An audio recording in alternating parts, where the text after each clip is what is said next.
Hello hi ನಮಸ್ಕಾರ ಸ್ನೇಹಿತರೆ. ನಿಮಗೆ ಜಾಬ್ ಡೀಟೇಲ್ಸ್ ಸಿಗ್ತಾ ಇರುತ್ತೆ ಸರ್. ಈ ಒಂದು ವಿಡಿಯೋದಲ್ಲಿ ನಿಮಗೆ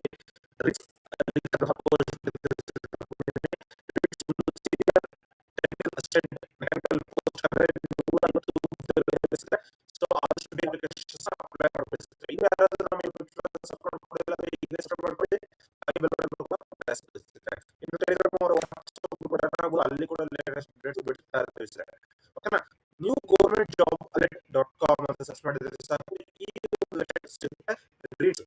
ಓಕೆನಾ? ರೀಡ್ಸ್ ಬಂದು ಟೆಕ್ನಿಕಲ್ ಅಸಿಸ್ಟೆಂಟ್ ಪೋಸ್ಟ್ ಕರೆದ್ರೆ ರೀಡ್ಸ್ ಬಂದು rail India technical and economic services limited. ಓಕೆನಾ? ಸೊ ಇದು ಒಂದು ಮಿನಿಸ್ಟ್ರಿ ಆಫ್ ರೈಲ್ವೇಸ್ ಅಂಡರ್ ಅಲ್ಲಿ ಬರುವಂತಹ ಪಬ್ಲಿಕ್ ಸೆಕ್ಟರ್ ಎಂಟರ್ಪ್ರೈಸಸ್ ಆಗಿರುತ್ತೆ. ಓಕೆನಾ? ಸೊ 150 ಪೋಸ್ಟ್ ಗಳನ್ನ ಕರೆದಿದ್ದಾರೆ. ಆದಷ್ಟು ಬೇಗ ಅಪ್ಲಿಕೇಶನ್ ಅಪ್ಲೈ ಮಾಡ್ಕೊಳ್ಳಿ. 30 ಡಿಸೆಂಬರ್ ಲಾಸ್ಟ್ ಡೇಟ್ ಇದೆ. 30 ಡಿಸೆಂಬರ್ ಲಾಸ್ಟ್ ಡೇಟ್. ಸೊ ಆದಷ್ಟು ಬೇಗ ಅಪ್ಲಿಕೇಶನ್ಸ್ ನ ಅಪ್ಲೈ ಮಾಡ್ಕೊಂಡ್ರೆ ನಿಮ್ಗೆ ಯೂಸ್ಫುಲ್ ಇದ್ರೆ. ಏನೇ ಡೌಟ್ಸ್ ಬಂತು ಅಂತ ಹೇಳಿದ್ರೆ ಕಮೆಂಟ್ ಮಾಡಿ, ಕಮೆಂಟ್ ಅಲ್ಲಿ ಕೂಡ ತಿಳಿಸ್ಕೊಡ್ತೀನಿ ಸಿದ್ರೆ. ಓಕೆನಾ? ಇನ್ನು ನೀವು ನಮ್ಮ ವಾಟ್ಸ್ಆಪ್ ಗ್ರೂಪ್ ಜಾಯ್ನ್ ಆಗಿ ಅಲ್ಲಿ ಕೂಡ ಕೇಳಿದ್ರೆ ಅಲ್ಲಿ ಕೂಡ ನಿಮ್ಗೆ ರೆಸ್ಪಾನ್ಸ್ ಮಾಡ್ತಾರೆ ಸಿದ್ರೆ. ಓಕೆ?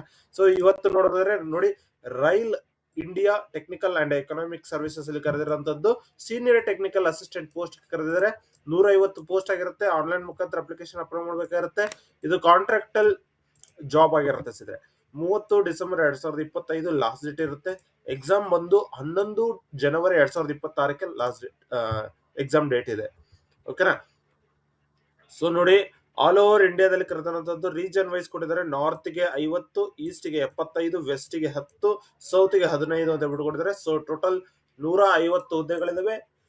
ಯಾವ್ಯಾವ ಸ್ಟೇಟ್ ಕವರ್ ಆಗುತ್ತೆ ಅಂತ ಹೇಳಿದ್ರೆ, ನಮ್ಮ ಸೌತ್ ಅಲ್ಲಿ ನೋಡೋದಿದ್ರೆ ಆಂಧ್ರ ಪ್ರದೇಶ್, ತೆಲಂಗಾಣ, ಕರ್ನಾಟಕ, ಕೇರಳ, ತಮಿಳುನಾಡು, ಪಾಂಡಿಚೇರಿ ಅಂಡ್ ಲಕ್ಷದ್ವೀಪ ಸೇರುತ್ತೆ ಸಿದ್ರೆ. So only one vacancy can apply a candidate. ಓಕೆನಾ? ಒಬ್ಬ ಕ್ಯಾಂಡಿಡೇಟ್ ಒಂದು ವೇಕೆನ್ಸಿ ಮಾತ್ರ ಅವನು ಅಪ್ಲಿಕೇಶನ್ ಅಪ್ಲೈ ಮಾಡಬೇಕು ಅಂತ ಹೇಳ್ಬಿಟ್ಟು ಕೊಟ್ಟಿದ್ದಾರೆ. ಓಕೆನಾ? ಸೊ ಏನ್ ಕ್ವಾಲಿಫಿಕೇಶನ್ ಮಾಡ್ಕೊಂಡಿರ್ಬೇಕಂತಂದ್ರೆ ಡಿಪ್ಲೊಮಾ ಅಥವಾ ಡಿಗ್ರಿ ಮಾಡಿರ್ಬೇಕಾಗಿರುತ್ತೆ. Mechanical engineering, production engineering, manufacturing engineering, production and industrial engineering, mechanical and automobile engineering ಇದಿಷ್ಟು ಆಗಿರಬೇಕು. Higher qualification holdings PG or degree or PG in the same disciplines also eligible. ಅಂದ್ರೆ ಇವಾಗ for example diploma ಮಾಡಿರ್ತೀರಾ, ಅವರು application apply ಮಾಡಬಹುದು. BE ಮಾಡಿರ್ತೀರಾ, ಅವರು ಕೂಡ ಅಪ್ಲೈ ಮಾಡಬಹುದು. ಟೆಕ್ ಮಾಡಿರ್ತೀರಾ, ಅವರು ಕೂಡ ಅಪ್ಲಿಕೇಶನ್ ಅಪ್ಲೈ ಮಾಡಬಹುದು ಅಂತ ಹೇಳ್ಬಿಟ್ಟು ಕೊಡ್ತಾರೆ. ಮಿನಿಮಮ್ 50% ಮಾರ್ಕ್ಸ್ ನ ತಗೊಂಡಿರ್ಬೇಕಾಗುತ್ತೆ ಸತ್ರೆ. PWD, SC/ST ಮತ್ತು OBC-ಗೆ 45% ಮಾರ್ಕ್ಸ್ ಇದ್ರೆ ಸಾಕು ಅಂತ ಹೇಳ್ಬಿಟ್ಟು ಕೇಳಿದ್ದಾರೆ. ಓಕೆನಾ? ಸೊ ಇದಿಷ್ಟು ಗಮನದಲ್ಲಿ ಇರಲಿ. ಅದಂತರ minimum 2 years post qualification experience ಇರಬೇಕು in relevant field.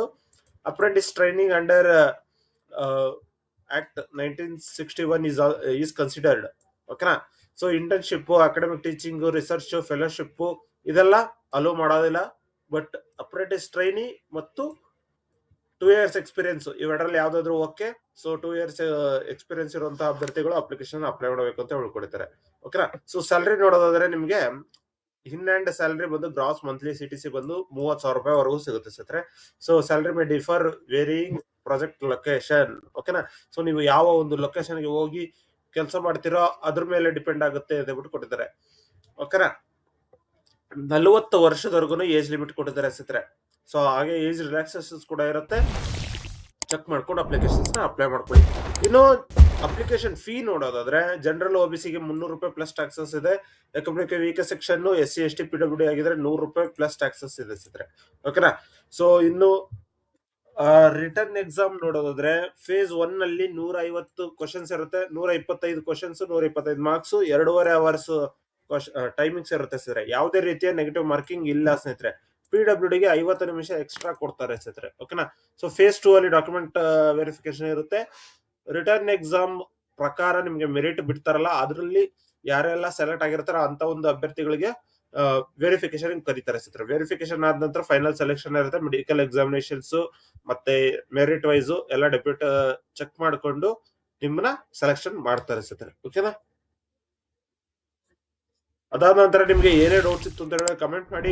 Return exam ಅಲ್ಲಿ ಏನೇನಿರುತ್ತೆ ಅಂತ ಹೇಳೋದಾದ್ರೆ 35 ಕ್ವಶನ್ ಕನ್ನಡ ಆಪ್ಟಿಟ್ಯೂಡ್ ಇರುತ್ತೆ, ಡೇಟಾ ಇಂಟರ್ಪ್ರಿಟೇಷನ್ 35 ಕ್ವಶನ್ ಇರುತ್ತೆ, logical reasoning 35 question, general awareness 20 question ಇರುತ್ತೆ sir. Okay, so full detail ಆಗಿ ನೋಟಿಫಿಕೇಶನ್ ಕೊಟ್ಟಿರ್ತಾರೆ. ಸೊ ಚೆಕ್ ಮಾಡ್ಕೊಂಡು ನೋಟಿಫಿಕೇಶನ್ ಕ್ಲಿಕ್ ಮಾಡ್ಕೊಂಡು ಅಪ್ಲಿಕೇಶನ್ಸ್ ಅಪ್ಲೈ ಮಾಡ್ಕೊಳ್ಳಿ. ಸೊ ನೋಟಿಫಿಕೇಶನ್ ಡೀಟೇಲ್ಸ್ ಇಲ್ಲಿ ಬೇಕಂದ್ರೆ ನೋಟಿಫಿಕೇಶನ್ ಅಂತ ಕ್ಲಿಕ್ ಮಾಡಿದ್ರೆ ಇಲ್ಲಿ ನೋಟಿಫಿಕೇಶನ್ ಓಪನ್ ಆಗುತ್ತೆ. ಸೊ ಇದ್ರ ಮುಖಾಂತರ ನೀವು ನೋಡ್ಕೊಂಡು ಅಪ್ಲಿಕೇಶನ್ ಅಪ್ಲೈ ಮಾಡಬಹುದಾಗಿರುತ್ತೆ ಸ್ನೇಹಿತರೆ. ಓಕೆ, ಸೊ ಹಾಗೆ ಅಪ್ಲೈ ಆನ್ಲೈನ್ ಅಂತ ಏನಿದೆ ಈ ಒಂದು ಲಿಂಕ್ ನ ಕ್ಲಿಕ್ ಮಾಡಿದ್ರೆ ಡೈರೆಕ್ಟ್ ಆಗಿ ಓಪನ್ ಆಗುತ್ತೆ ಅಪ್ಲಿಕೇಶನ್ ಅಪ್ಲೈ ಮಾಡೋದಕ್ಕೆ. ಸೊ ಇದರಲ್ಲಿ ನೀವು ಸೆಲೆಕ್ಟ್